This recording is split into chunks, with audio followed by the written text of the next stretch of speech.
Welcome back to Equity TV. I'm your host, Francis Mayer. Equity TV is a product of Bakersfield College. This is a show where we share success stories with you and also tips, tricks, and advice for navigating the waters of higher education. Why higher education? Why not?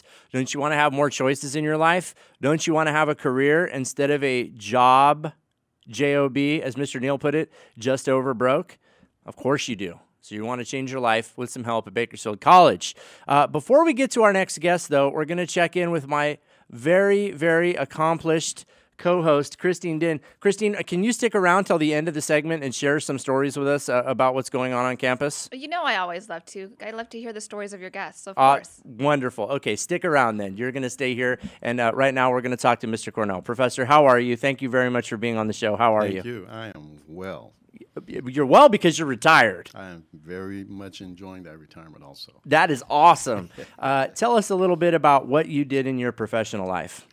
What I did in my professional life, I started out working at the Continuation High School here in Bakersfield, helped to open up another campus, and then after that went to Liberty High School and was the counselor for the first graduating class out of Liberty High School. And then after that I retired. So. You did what you wanted. That's pretty much it. And then I was recruited by Point Loma to work as a professor there. So that was my last professional job. Oh, wow.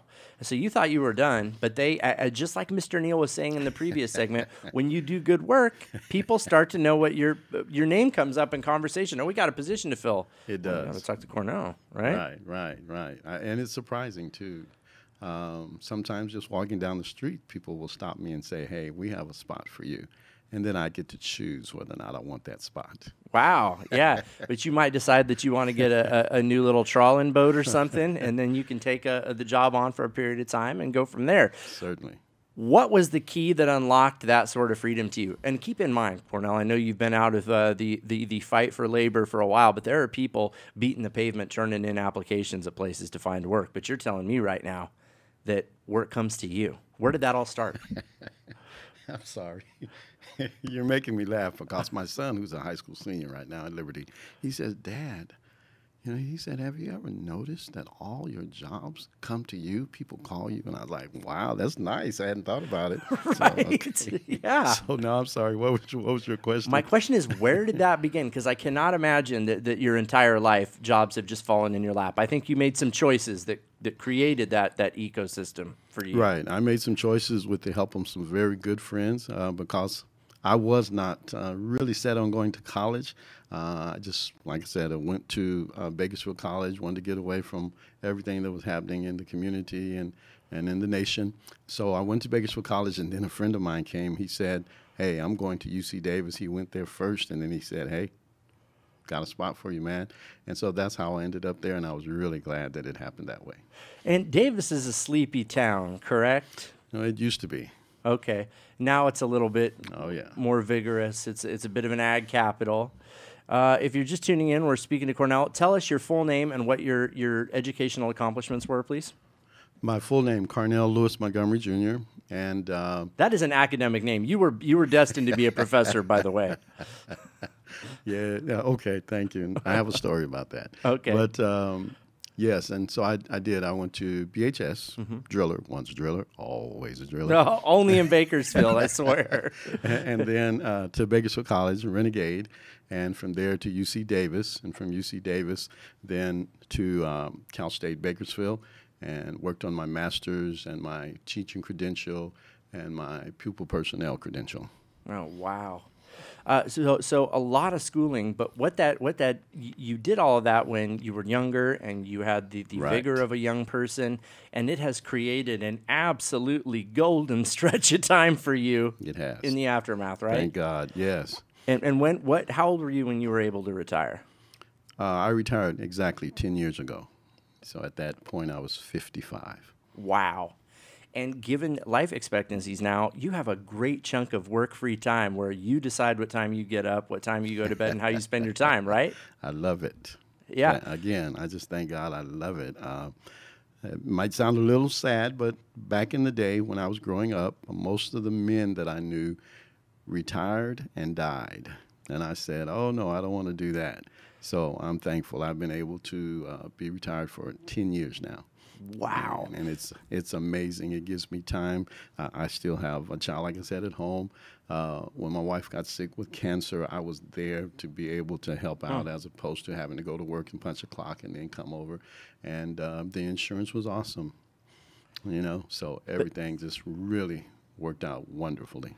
These are things I remember my dad trying to impress upon me when I was, had zero health problems and was, at the peak of my physical powers at 19. He was like, you need to get a job with the county and get on that CalPERS. And I was like, benefits, who cares about that? Yes. Like, I'm living life.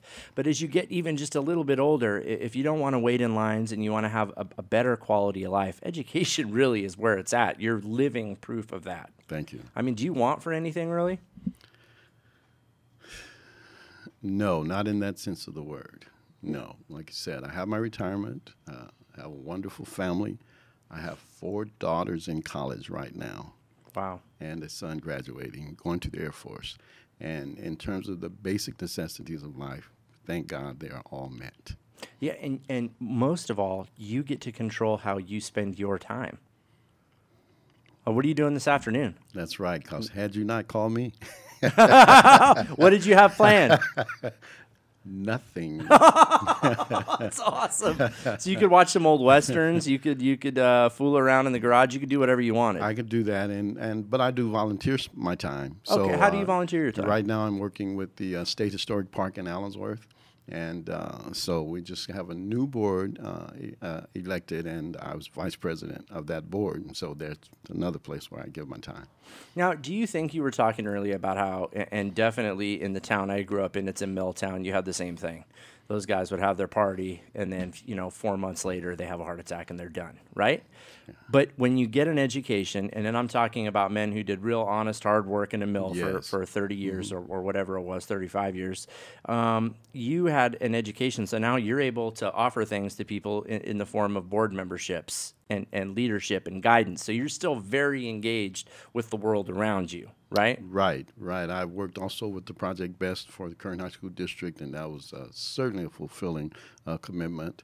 What was Project Best? Project Best is Black Excellence in Scholarship and Teaching, and it's reaching out to those young black men who in Bakersfield kind of sit in the bottom lower of the whole nation in terms of graduation and achievement. And so I've worked with them, and that's, again, been a rewarding experience. We are actually farm workers. We're migrant farm workers, and that's our roots, okay? If you look in your family? If you see these calluses on my hand, yeah, that's from cotton, potatoes, peas, tomatoes, peaches, plums, you name it, we did it, okay? Wow. And and I continued that even after I was educated, because I loved working in the fields, and my last job was in the watermelon fields out here in the area. Wait, you and Mr. Neal both grew watermelons? Really? We may have thrown some together. Oh, whoa. How hard is that? It's nice. It's a challenge, and it was my gym. It was my workout. It was my keep myself active and moving ahead, even though I was working as a professional. Would you want to spend your days like that now? Well, I don't even think I can handle it now. I've been out there once or twice. I'm thinking, can you take my role, young man? But I'm glad I'm able to do that. Right. And so it's not that I was afraid of work. Well, I loved it and worked hard, like you said. But again, as you mentioned earlier, the men in my life that I respected, many of them did not get to enjoy their retirement. And I am so glad that I'm enjoying mine. Yeah, no, it seems like you are. Like you and your energy and your presence is younger than your stated age. And I think that probably has a lot to do with you doing things that make you happy and you still being able to give back to the community Right. and be completely engaged. And you're there for your son right now. How does he like that, by the way? That you're around and you got nothing but time to make sure homework's done and that he's getting up and getting out of bed on Saturday morning? Well, he's having a really good time. He usually accompanies me when I go in to do my volunteer stuff if he can, and I certainly try to stay with him wherever he's going. He's having a meeting with the different boards and things as part of his program at Liberty, which I think is an awesome program. They are taught early to do volunteer work and to give back. So he'll be going to board meetings and things of that nature. So yeah, we have a really good time. I've fished him out though. I'm just an avid fisherman, and he's like, "Okay, Dad, you can go fishing. I got some other things to do." He has spent enough time doing that. That's him calling right now. He's going to say, "Dad, quit calling me out for not being half the fisherman that you are." That is hysterical. And again, you have the ability to do all these things because you got an education and now you have mastery over your time. And that's been the point of the episode today. It's not just the work that you put in now or the money that you're going to make in your 30s or 40s. It's the life that you get to have in your golden years. Now, you can be like one of the very macho, tough men that I grew up around who pulled boards off something called a green chain or used wedges and axes to cut down massive trees that shake the ground when they fall, yes. But their bodies are tired and broken by the time they're in their late 40s. And as you saw today with Cornell, and again, one more time, your very regal collegiate name. Carnell. Yes. Lewis Montgomery Jr. Destined to be a professor. Very good. I hope you continue to enjoy your retirement, and I'm glad that you get to be there for your son and your daughters. That is absolutely wonderful. Amen. God willing, I will. Another success story on Equity TV. I am Francis Mayer. This has been a production of Bakersfield College. On behalf of President Sonia Christian, Equity Director Odella Johnson, and Public Relations Director Amber Chang, I am Francis Mayer, and for archival episodes of Equity TV, where you'll find stories of success and tips for success, please go to youtube.com or bakersfieldcollege.edu. Have a safe week, and thanks for watching.